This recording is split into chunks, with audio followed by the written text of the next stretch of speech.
Dans une forêt enchantée, où les arbres chuchotent sous la lumière de la lune et où les créatures de la nuit dansent avec grâce, vivait une petite chouette nommée Lune. Lune était différente des autres chouettes. Alors que ses congénères préféraient chasser des insectes et se reposer dans leur nid, Lune passait des heures à observer le ciel nocturne, émerveillée par les étoiles qui brillaient comme des diamants dans l'obscurité.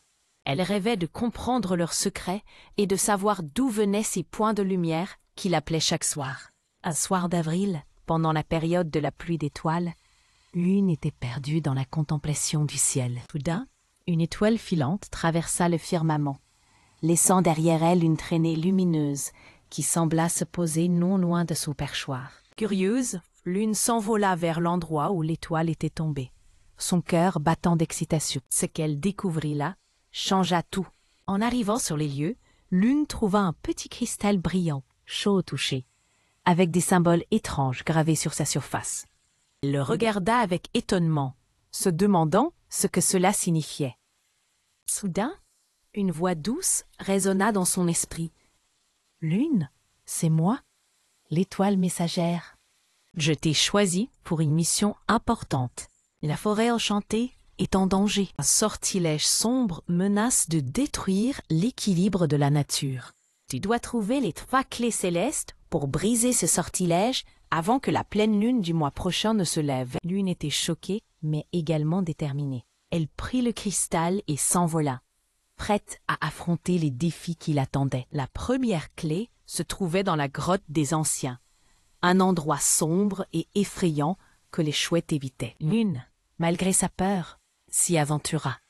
À l'intérieur, elle rencontra un vieux hibou sage qui lui posa des énigmes pour tester sa sagesse.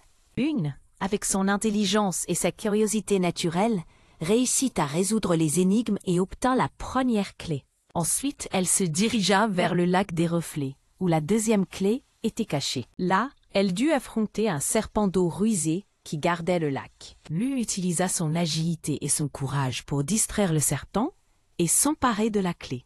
La troisième clé était la plus difficile à obtenir.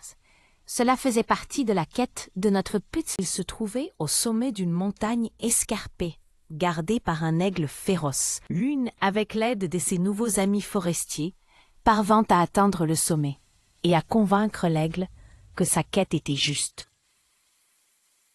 L'aigle, impressionné par sa détermination, lui donna la clé. Avec les 3 clés en main, Lune retourna à l'endroit où l'étoile était tombée.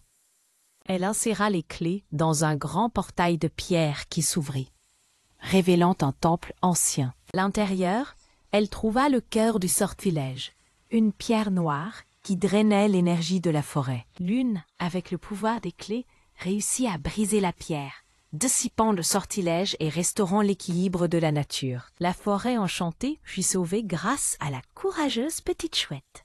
Les créatures de la forêt célébrèrent Lune comme une héroïne. L'étoile messagère apparut une dernière fois pour féliciter Lune et lui dire que son courage et sa détermination avaient sauvé bien plus que la forêt. Elles avaient prouvé que même les plus petits peuvent faire une grande différence. La morale de cette histoire est que le courage et la détermination, même face à des défis immenses, peuvent mener à de grandes réalisations.